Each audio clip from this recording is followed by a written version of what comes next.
Dean.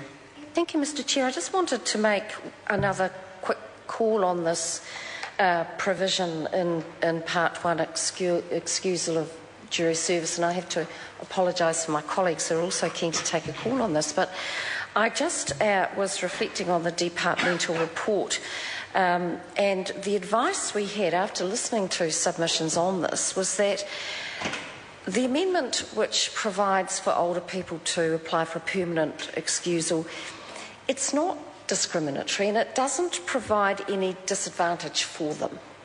Now, if it did provide a disadvantage for people over the age of 65 who, due to their age or a medical condition or a permanent disability, if that were the purpose of this and they were disadvantaged, then that is something completely different. The advice of the Attorney-General stated that the proposed amendment is not a breach of the Bill of Rights, and I think that's pretty germane and critical to this argument, is that there is no disadvantage to people over the age of 65 who, for whatever reason, wish to have a permanent excusal. Far from it.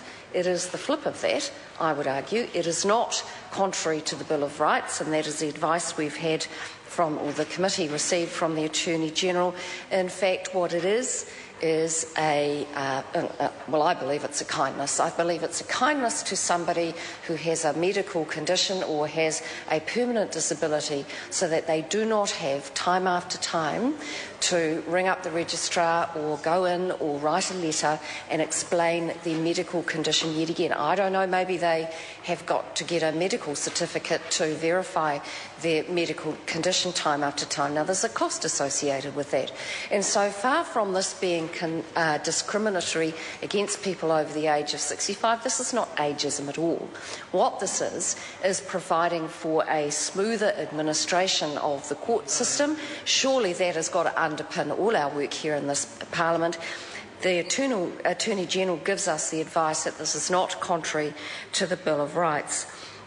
I also want to just reiterate, because I think it is important to remember that far from being motivated by reasons which were suggested by the Human Rights Commission in their submission, that older people are less capable and more subject to stress, this was actually prompted by members of the public, older people who contact the Minister of Justice and the Ministry of Justice seeking a permanent excusal. So this was not an amendment which was dreamt up by advisers from the Ministry of Justice. This is an amendment which is in response to a demand and a wish from the community. And, Mr. Chair, I just wanted to stand up and make another comment on that, because I think it's very germane to this argument. Thank you.